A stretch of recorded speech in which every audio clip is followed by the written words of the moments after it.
अब हम सबको मिलकर, जितने भी दल हैं सबको मिलकर चुनाव का बहिष्कार करना पड़ेगा, अन्यथा यूं ही हारते रहेंगे। राहुल गांधी जनता के प्यारे, जनता से उनके साथ चल रही है, देश के लोग चल रहे हैं, पर चुनाव हारते हैं। कारण यह है, अगर हम चुनाव का विरोध करेंगे तो बैलेट पेपर से चुनाव कराएंगे। बैलेट पेपर पे चुनाव करो। आप देखते हैं जब फौजी भाई बॉर्डर पे बैठे बैलेट पेपर से वोट डालते हैं तो बीजेपी हारती है, और जैसे ईवीएम शुरू होती है तो बीजेपी जीतती है। ये जुगाड़ और सिस्टम चल रहा है। मुझे जो लोग कहते हैं, बताते हैं कि ईवीएम के बाद एक वो प्रोग्राम लगा होता है, प्रोग्राम में रिमोट से सेटिंग होती है, किसको जिताना किसको हराने कर लेते हैं। अब हिमाचल की जो तैयारी कर रहे हैं, मैं समझता हूँ बिल्कुल सुपड़ा साफ है भारतीय जनता पार्टी का। पर जैसे ये इन्होंने एग्जिट पोल शोर मचा दिया है, क्या दिया है, वहाँ भी सरकार बन रही है, कहा दिया है, कहा नहीं है, चैनल सब उन्हीं के हैं, कहा दिया जाता है, जनता में माहौल बनाया था। एक सवाल मैं कहता हूँ, सवालों के जवाब चाहिए तो सत्ता में बैठे लोगों को देना चाहिए। 50 रुपये लीटर में कांग्रेस को देश की जनता ने चलता कर दिया। दूध के डबल रेट हो गए, सब्जी के डबल रेट हो गए, हर चीज़ के डबल रेट हैं, तो भी जनता इनको वोट दे रही है। इस सवाल का जवाब तो देना चाहिए। लोग मांग रहे हैं, लगातार जीत रहे हैं। मैं समझता हूँ देश की जनता मूर्ख नहीं है।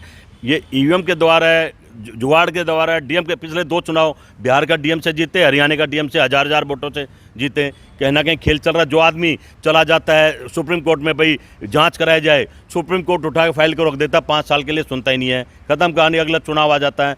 तो कहीं ना कहीं ये लोकतंत्र और संविधान की हत्या है। देखिए, एक देश एक चुनाव की बात करते हैं प्रधानमंत्री जी। अब हिमाचल में ऐसा क्या होगा, तो 20 दिन पहले चुनाव करा के पेटियां रखवा दी हैं। इन्हीं के पास तो इन्हीं की सरकार है, इन्हीं के अफसर हैं। अभी प्रधानमंत्री पैदल चल दी, कांग्रेस ने शिकायत करी, कोई शिकायत नहीं, ठीक है पैदल चल सकते हैं। भाई कुल मिला के जिसकी लाठी उसकी भैंस चल रही है, और कांग्रेस पार्टी में कमी रह गई है। झूठ नहीं बोल पाई है, चोरी नहीं कर पाई है।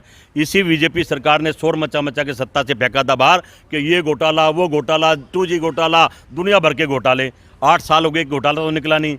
गुमराह कर रहे हैं, और मर कौन रहा है देश की जनता। हमें चिंता है, हमें चिंता है, राहुल गांधी को चिंता है कि देश बर्बाद हो रहा है। हमने बनाया था, दुख हो रहा है, देश बिक रहा है, एक एक चीज़ करके बेच रहे हैं, घूम घूम के बेच रहे हैं। क्या प्रधानमंत्री मोदी ने कहा था कि हम देश बेचकर देश चलाएंगे? ये सवालों के जवाब हैं। इनके पास कोई रणनीति नहीं है कि देश को 21वीं सदी में कैसे लगाएं, रोजगार कैसे दें, महंगाई कम कैसे करें, सिर्फ कोई नहीं है। पर इनको ना जुगाड़ में सेटिंग करनी है।